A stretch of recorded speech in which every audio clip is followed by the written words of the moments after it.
নমস্কার বন্ধুরা, ভতেশ্বর study centre চ্যানেলে তোমাদের স্বাগতম। আইসিডিএস ডাব্লিউবি আইসিডিএস রিক্রুটমেন্ট 2026 একদম লেটেস্ট আপডেট, যেখানে তোমাদের বিভিন্ন পোস্ট থাকছে। যেমন হচ্ছে তোমাদের হেল্পার পোস্ট, ওয়ার্কার পোস্ট, এছাড়া তোমাদের সুপারভাইজার পোস্ট থাকছে। এই যে নিয়োগ, যতগুলো জেলা রয়েছে অর্থাৎ 23 জেলার প্রত্যেকটি জেলাতে তোমাদের নিয়োগ করা হচ্ছে এবং এই নিয়োগের জন্য কি কি আপডেট রয়েছে সম্পূর্ণ ডিটেলস ইনফরমেশন আজকের ভিডিওর মাধ্যমে পেয়ে যাবে। প্রত্যেকটি তথ্য তোমাদের জন্য ইম্পর্টেন্ট। কিভাবে তোমরা ফর্ম ফিল আপ করবে, ফর্ম ফিল আপ করার ক্রাইটেরিয়া কি, সম্পূর্ণ ডিটেলস থাকবে। ওকে, তো দেখো আমি একদম পিডিএফে চলে যাচ্ছি। তো আজকের ভিডিওর মাধ্যমে তোমাদের ডাব্লিউবি আইসিডিএস কর্মী সহায়িকা এবং তোমাদের সুপারভাইজার নিয়োগ 2026, কোন কোন জেলায় কত কি শূন্যপদ রয়েছে, ফর্ম ফিল আপ কীভাবে করতে হবে, নিয়োগ পদ্ধতির কী, পরীক্ষার সিলেবাস কী, কারণ তোমাদের নতুন নিয়মে পরীক্ষার সিলেবাস থাকবে, সম্পূর্ণ তথ্য অবশ্যই তোমরা এই ভিডিওর মাধ্যমে পেয়ে যাচ্ছ। ভিডিওটা প্রত্যেকের জন্য ইম্পর্টেন্ট, অবশ্যই কিন্তু প্রত্যেকে যারা যারা এই ভিডিওটা দেখছো তোমার জেলার নাম অবশ্যই কমেন্টে জানাবে। ঠিক আছে, প্রত্যেকে কিন্তু কমেন্টে জানাবে যে তুমি কোন জেলা থেকে বিলং করছো, অবশ্যই প্রত্যেকে কমেন্টে জানাবে। ঠিক আছে, তো দেখো এখানে তোমাদের বিভিন্ন জেলা রয়েছে, যেমন তোমাদের আলিপুরদুয়ার রয়েছে, বাঁকুড়া রয়েছে, বীরভূম রয়েছে, কোচবিহার রয়েছে, দক্ষিণ দিনাজপুর রয়েছে, দার্জিলিং রয়েছে, হুগলি, হাওড়া, জলপাইগুড়ি, ঝাড়গ্রাম, কালিম্পং, কলকাতা, মালদা, মুর্শিদাবাদ, তারপরে নদিয়া, নর্থ চব্বিশ পরগনা, পশ্চিম বর্ধমান, তারপরে তোমাদের পশ্চিম মেদিনীপুর আছে, তারপরে পূর্ব বর্ধমান আছে, পূর্ব মেদিনীপুর আছে, পুরুলিয়া আছে, সাউথ চব্বিশ পরগনা আছে এবং উত্তর দিনাজপুর আছে। এই এতগুলো জেলা রয়েছে। এবার তুমি কোন জেলা থেকে বিলং করছো অবশ্যই তোমার জেলার নামটা প্রত্যেকে কমেন্টে জানাবে। ঠিক আছে, তো চলো এবার আমরা এক এক করে সম্পূর্ণ পোস্টের ডিটেলসের সম্পূর্ণ জেনে নেব, তারপরে সম্পূর্ণ ডিটেলসের দিকে আমরা চলে যাব। তো দেখো তোমাদের কোন কোন পোস্ট রয়েছে, অঙ্গনওয়াড়ি কর্মী রয়েছে, অঙ্গনওয়াড়ি সহায়িকা এবং তোমাদের সুপারভাইজার। ঠিক আছে, দেখো তোমাদের কোন কোন জেলাতে কত কি শূন্যপদ রয়েছে, যেমন হচ্ছে কলকাতা থেকে শুরু করে উত্তর চব্বিশ পরগনা, দক্ষিণ চব্বিশ পরগনা, হাওড়া, হুগলি, নদিয়া, মুর্শিদাবাদ, মালদা, বীরভূম, পূর্ব বর্ধমান, পশ্চিম বর্ধমান, বাঁকুড়া, পুরুলিয়া, পূর্ব মেদিনীপুর, পশ্চিম মেদিনীপুর, ঝাড়গ্রাম, এইসব বিভিন্ন জেলায় কিন্তু প্রায় এরকম তোমাদের শূন্যপদ থাকবে। এবং এখানে উত্তরবঙ্গর বিভিন্ন জেলাগুলোও দেওয়া রয়েছে, দার্জিলিং রয়েছে, জলপাইগুড়ি, আলিপুরদুয়ার রয়েছে, কোচবিহার, উত্তর দিনাজপুর, দক্ষিণ দিনাজপুর, কালিম্পং, এখানেও কিন্তু সেটা রয়েছে। শূন্যপদ প্রায় 10,000 প্লাস কিন্তু তোমাদের শূন্যপদ থাকছে টোটাল। ঠিক আছে, তোমরা অবশ্যই কিন্তু কমেন্টে তোমার ডিস্ট্রিক্টের নাম প্রত্যেকে কমেন্টে জানিয়ে দিও। ওকে, আচ্ছা এবার দেখো তোমাদের এখানে এলিজিবিলিটি ক্রাইটেরিয়া। সহায়িকা পোস্টের জন্য আবেদন করতে গেলে তোমার অষ্টম শ্রেণী বা তোমাদের যদি 10th পাস করে থাকো তাহলে অবশ্যই আবেদন করতে পারবে। স্থানীয় বাসিন্দা হওয়া আবশ্যক, অর্থাৎ তুমি যে জেলা থেকে বিলং করছো সেই জেলার বাসিন্দা হলে তুমি কিন্তু অ্যাপ্লাই করতে পারবে। তার জন্যই বললাম তোমরা প্রত্যেকে তোমার জেলার নামটা জানিয়ে দিও। এবং দেখো অঙ্গনওয়াড়ি কর্মীর জন্য তোমাদের দশম বা দ্বাদশ শ্রেণী তোমাদের যদি পাস থাকে তারা কিন্তু অ্যাপ্লাই করতে পারবে। আইসিডিএস সুপারভাইজারের জন্য যে কোনো শাখায় গ্র্যাজুয়েট হলেই তোমরা আবেদন করতে পারবে। ঠিক আছে, পরবর্তী হচ্ছে এজ লিমিট। দেখো এজ হচ্ছে 18 বছর ন্যূনতম বয়স এবং ম্যাক্সিমাম বয়স হচ্ছে 39 বছর। তবে এসসি এসটি ওবিসি যারা প্রার্থী রয়েছে তাদের সরকারি নিয়ম অনুযায়ী রিল্যাক্সেশন রয়েছে, মানে যারা এসসি এসটি ক্যান্ডিডেট থাকবে তারা বয়সে 5 বছর ছাড় পাবে, ওবিসি যারা ক্যান্ডিডেট তারা বয়সে 3 বছর ছাড় পাবে। এছাড়া যারা ফিজিক্যাল হ্যান্ডিক্যাপ্ট আছে তাদেরও কিন্তু রিল্যাক্সেশন রয়েছে, মানে গভর্নমেন্ট রুলস অনুযায়ী। ওকে, তারপরে তোমাদের এরকম তোমাদের বিভিন্ন পোস্টের যে লেভেলগুলো রয়েছে সেই লেভেলগুলো তোমরা একবার দেখে নিতে পারো। ঠিক আছে, পরবর্তী হচ্ছে আমরা চলে যাচ্ছি সিলেকশন প্রসেস। সিলেকশন প্রসেসের জন্য প্রথমে তোমাদের একটি লিখিত পরীক্ষা হবে, সাধারণ জ্ঞান, বাংলা রচনা, তারপরে ইংরেজি, তারপরে অঙ্ক, পুষ্টি বিষয়ক প্রশ্ন থাকবে, তারপরে তোমাদের ভাইবা হবে এবং তোমাদের ডকুমেন্ট ভেরিফিকেশন হবে। প্রত্যেকটা স্টেপ কিন্তু তোমাদের জন্য খুব ইম্পর্ট্যান্ট। ওকে, আচ্ছা এবার দেখো আমি তোমাদের এইখানে তোমাদের বুঝিয়ে দিচ্ছি যে সিলেবাসের ক্ষেত্রে একদম ডিটেলসটা তোমাদের দেখাচ্ছি। দেখো প্রথমে তোমাদের রিটিন এক্সাম হচ্ছে 90 নম্বরে তোমাদের থাকবে, 2 ঘন্টা তোমরা সময় পাবে।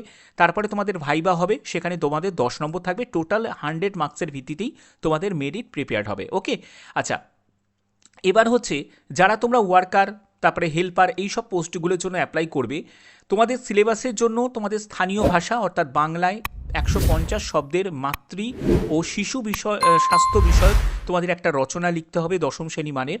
15 নম্বর থাকবে পাটিগণিত, থাকবে 20 নম্বর থাকবে পুষ্টি জনস্বাস্থ্য তারপরে নারীর সামাজিক অবস্থান, পুষ্টি, রাষ্ট্রপুষ্টি নীতি, টিকাকরণ ব্যাপারে তোমাদের 0 থেকে 6 বছরের যে শিশুর বিষয়ক প্রশ্ন থাকবে 15 নম্বরের, ইংরেজি থাকবে দশম শ্রেণী মানের 20 নম্বরের, এবং সাধারণ জ্ঞান অর্থাৎ জিকে থাকবে হচ্ছে 20 নম্বরের। ওকে, তারপরে হেল্পারের জন্য তোমরা দেখে নিতে পারো। হেল্পারের জন্য দেখো পাটিগণিত থেকে থাকবে 20 নম্বর থাকবে। তারপরে তোমাদের অঙ্গনওয়াড়ি কেন্দ্র পরিষেবা, সচেতনমূলক রচনা লেখা, ঠিক আছে, 150 শব্দের মধ্যে, সেটা অষ্টম শ্রেণী মানের, সেখানে দেখো তোমাদের 15 নম্বরে থাকবে। তারপর নিরাপদ রন্ধন পদ্ধতি, জনস্বাস্থ্য ও স্বাস্থ্যবিধির 15 নম্বর থাকবে। ইংরেজি থাকবে, সাধারণ ইংরেজি থাকবে অষ্টম নবম শ্রেণী মানের, সেখানে তোমাদের 20 নম্বর থাকবে। জিকের ওপর থাকবে 20 নম্বর থাকবে। এই হচ্ছে তোমাদের সিলেবাস, ঠিক আছে, সিলেবাসের ডিটেলসটা। ওকে, তো এবার দেখো যে তোমরা যারা যারা সুপারভাইজারের জন্য অ্যাপ্লাই করবে, তোমাদের সুপারভাইজারের জন্য প্রথমে তোমাদের প্রিলি এক্সাম হবে 100 মার্কসের, তারপরে মেন এক্সাম হবে 400 মার্কসের, এবং তোমাদের ভাইবা হবে হচ্ছে 50 মার্কসের। পিএসসির মাধ্যমে যেহেতু সুপারভাইজার নিয়োগটা হয়, তো সেক্ষেত্রে পিএসসির 2019-এ যে সিলেবাস ছিল সেটাই কিন্তু সিলেবাস বহাল থাকবে।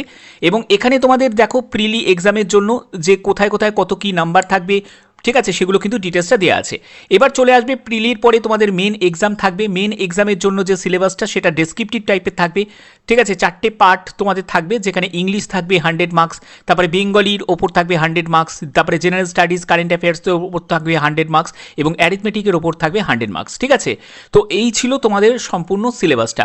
তো প্রিলি মেন কমপ্লিট করার পরেই তোমরা ইন্টারভিউয়ের জন্য ডাক পাবে, ঠিক আছে। তো এই ছিল বিস্তারিত সুপারভাইজারের জন্য সিলেবাস।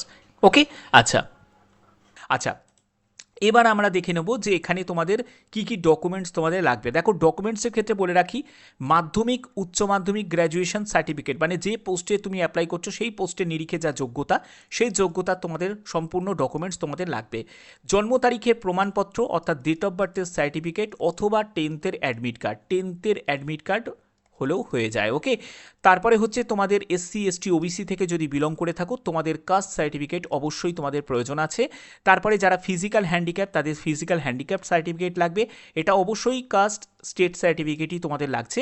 ভোটার আইডি বা আধার কার্ড যে কোনো একটি তোমাদের লাগবে, ঠিক আছে। এবার হচ্ছে যে কোন বই পড়বে, যেটা তোমাদের জন্য ভালো হবে, তো সেই বইয়ের ব্যাপারেও তোমাদের সাজেস্ট করে দিচ্ছি। বাংলা ভাষায় লেখা হলে বোঝা সহজ হবে, বিশেষত তোমাদের সাধারণ জ্ঞান এবং স্থানীয় বিষয়গুলোর ওপর বেশি জোর দিতে হবে।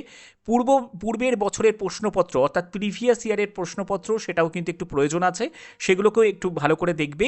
প্র্যাকটিস সেট অবশ্যই তোমাদের দিতে হবে টাইম ম্যানেজমেন্টের জন্য। বিষয়ভিত্তিক গাইড, যেমন গণিত, তারপরে হচ্ছে রিজনিং থাকবে, বাংলা ইংরাজি ভাষা ইত্যাদির জন্য ধারাবাহিক যে লেখা থাকলে ভালো হয়। দেখো, এগুলোর জন্য আইসিডিএসের বিভিন্ন বই রয়েছে, একটা বই আমি সাজেস্ট করে দিচ্ছি, ঠিক আছে। তো অবশ্যই আমি পিন করে দিচ্ছি, তোমরা প্রত্যেকে যদি চাও তো সেই বই তোমরা পারচেস করে নিতে পারো, ঠিক আছে। আচ্ছা, এর পরবর্তী হচ্ছে তোমাদের এখানে হাউ টু অ্যাপ্লাই, কীভাবে আবেদন করতে হবে। আবেদন করার জন্য আইসিডিএসের অফিসিয়াল সাইটে ভিজিট করতে হবে, সেখান থেকেই তোমাদের আবেদন করতে হবে, এবং সেখানে তোমরা নোটিফিকেশান পেয়ে যাবে। অনলাইন মাধ্যমেও আবেদন করা যাবে, এছাড়া তোমাদের অফলাইন মাধ্যমেও ব্লক জেলা থেকে আইসিডিএস অফিস থেকে তোমরা আবেদন করতে পারবে, ঠিক আছে। সুপারভাইজারের জন্য তোমাদের যেহেতু পিএসসির মাধ্যমে হয়, তো সেখানে তোমাদের অনলাইনে আবেদন করতে হবে, এবং ওয়ার্কার হেল্পারের জন্য তুমি অফলাইন মাধ্যমে আবেদন করতে পারবে। ডকুমেন্টস যুক্ত করতে হবে, তারপরে নির্দিষ্ট সময়ের মধ্যে আবেদন জমা করতে হবে। ডকুমেন্টস হিসাবে শিক্ষাগত যোগ্যতার যাবতীয় সার্টিফিকেট, বয়সের প্রমাণপত্র, আবাসিক সার্টিফিকেট অর্থাৎ রেসিডেন্সিয়াল সার্টিফিকেটের কথা বলা হচ্ছে, জাতিগত শংসাপত্র এবং আধার কার্ড তোমাদের প্রয়োজন আছে। তোমরা প্রত্যেকে যারা যারা ভিডিওটা দেখছো, প্রত্যেকে তোমার জেলার নামটা প্রত্যেকে এখনই কিন্তু কমেন্টে জানিয়ে দাও, ঠিক আছে। এবার হচ্ছে যে তোমাদের এখানে দেখো, তোমাদের এখানে ইম্পর্টেন্ট ডেটস, যে কবে থেকে তোমাদের এক্সপেক্টেড ডেটস রয়েছে আবেদন করার জন্য এবং তোমাদের নোটিশ রিলিজ করার জন্য। দেখো, তোমাদের শর্ট নোটিশ এক্সপেক্টেড ডেট হচ্ছে এপ্রিল মাসে তোমাদের শর্ট নোটিফিকেশান রিলিজ হয়ে যাবে। ডিটেলস নোটিফিকেশান মে থেকে জুন মাসের মধ্যেই তোমাদের রিলিজ হয়ে যাবে, এবং সম্ভবত রয়েছে অ্যাপ্লাই তোমাদের শুরু হয়ে যাবে জুলাই মাস থেকেই তোমাদের আবেদন শুরু হয়ে যাবে। তো এই ছিল তোমাদের গুরুত্বপূর্ণ আপডেট। অবশ্যই আমি তোমাদের বলেছি যে কোনো আপডেট আসবে অবশ্যই তোমাদের কাছে সেই আপডেটগুলো আমি পৌঁছে দিয়ে থাকি। তো তোমরা যদি জানতে চাও যে তোমাদের জেলার কবে আপডেট আসবে, অবশ্যই কিন্তু তোমার জেলার নামটা কমেন্টে জানাবে, যাতে তোমাদের কাছে সবার আগে সেই ইনফরমেশন পৌঁছে দিতে পারি। আশা করি ভিডিওর মাধ্যমে প্রত্যেকটি তথ্য তুলে ধরতে পারলাম। যদি ভিডিওটা ভালো লাগে অতি অবশ্যই ভিডিওটাতে একটি লাইক করো, চ্যানেলটিকে সাবস্ক্রাইব করে বেল আইকনটাকে অল করে রেখো। এখনের মতো এটুকুই, টাটা।